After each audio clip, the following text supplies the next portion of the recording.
కూడా SC ST వారి reservation పర్సంటేజ్కి అనుగుణంగా ఈ అవకాశం ఉపకార వేతనాలు మంజూరు చేస్తే వారు విదేశాల్లో చదువులు సంపూర్ణంగా చదువుకునేటువంటి అవకాశం ఉంటుంది.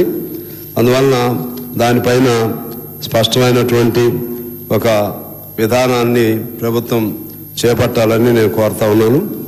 అదేవిధంగా గత అనేక సంవత్సరాల నుంచి ఈ బడ్జెట్లో జరిపేటువంటి కేటాయింపుల్లో ఖర్చు తక్కువ చేస్తున్నారు.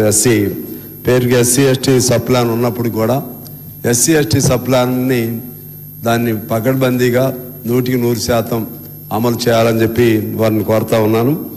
అప్పుడు కిరణ్ కుమార్ రెడ్డి గారు ముఖ్యమంత్రిగా ఉన్నప్పుడు ప్రవేశపెట్టినటువంటి ఈ స్కీము దీన్ని అమలు చేస్తే ఆయా వర్గాలకి చాలా ఉపయోగంగా ఉంటుందని నేను కోరుతా ఉన్నాను. అలాగే ఎస్సీకి సంబంధించిన 9 శాఖలలో ఇప్పటి వరకు ₹1 కూడా ఖర్చు చేయలేదు.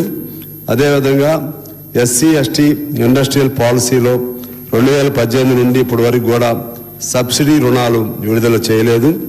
అలాగే ఎస్సీలకు సంబంధించి వారికి కేటాయించినటువంటి అసైన్డ్ భూమిని కూడా వారి కింద లేకుండా పలు రూపాల్లో ఆ భూమిని వేరువేరు మార్గాలు పట్టిస్తూ ఉన్నారు. అది నేను బడ్జెట్లో మాట్లాడేటప్పుడు లోతు చాలా విషయాలు ఉన్నాయి, అప్పుడు మాట్లాడదాం అనుకుంటున్నాను అధ్యక్ష. అదేవిధంగా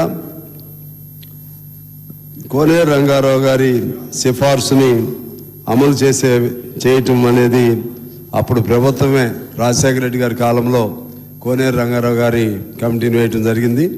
ఆ సిఫార్సులను కూడా అమలు చేయట్లేదు. దానిపై కూడా ఆ సిఫార్సుని అమలు చేస్తున్నారా లేకపోతే దాన్ని ప్రక్కన పెట్టారా మంత్రి గారు చెప్పాలని కోరుతున్నాను. అదేవిధంగా మాదిగ వర్గాల కోసం వేరువేరు కార్పొరేషన్లు ఏర్పాటు చేస్తామని చెప్పి ఇంతకుముందు చెప్పారు. దానికి సంబంధించి కూడా ఇంతవరకు ఎటువంటి విధి విధానాలు కూడా లేవు. దానిపైన కూడా మంత్రి గారు సమాధానం చెప్పాలి. అదేవిధంగా ఇంతకుముందు లిడ్కో ఉండేది ఎస్సీ ఎస్టీల కొరకు, అది ఇప్పుడు ఫంక్షనింగ్లో లేదు. మరలా దాన్ని ఓపెన్ చేస్తారా లేదా అనేది కూడా చెప్పాలి. అలాగే ఎస్సీ పిల్లలకు సంబంధించినటువంటి హాస్టల్స్ మెరుగుదల కోసం ఏమి చర్యలు తీసుకుంటున్నారు దానిపైన కూడా ఇప్పటికిప్పుడు కాకపోయినా తర్వాత అయినా సరే మీరు అధ్యయనం చేసి మాకు సమాధానం ఇస్తే బాగుంటుంది. ఎందువల్లంటే ఇప్పుడు కూడా ఎస్సీ పిల్లల హాస్టల్స్లో ఆ పిల్లలు వారిని మనం చూసినా వారి ముఖాల్లో అటువంటి ఆనందం కనపడదు, ఆ తేజస్సు ఆ గ్రేస్ ఉండదు. అంటే పౌష్టికాహార లోపం అనేది స్పష్టంగా కనపడుతుంది. పారిశుద్ధ్యంగా కూడా సరిగా ఉండదు. ఎస్సీ హాస్టల్స్ ఎస్టీ హాస్టల్స్ అలాగే మురికివాడలు వీటన్నిటిలో కూడా.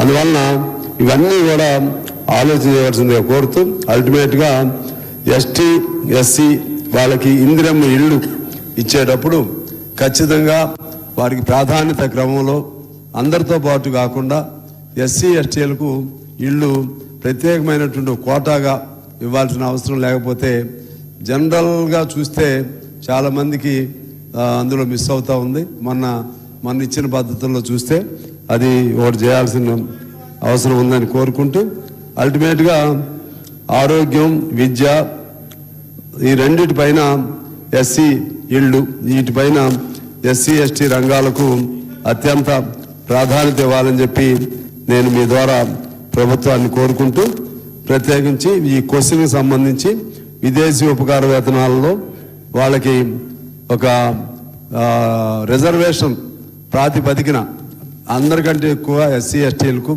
ఇవ్వాల్సిన అవసరం ఉంది.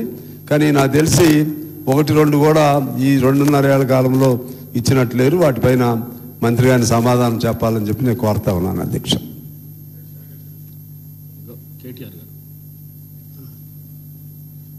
ధన్యవాదాలు అధ్యక్ష. చాలా ముఖ్యమైన సమస్య.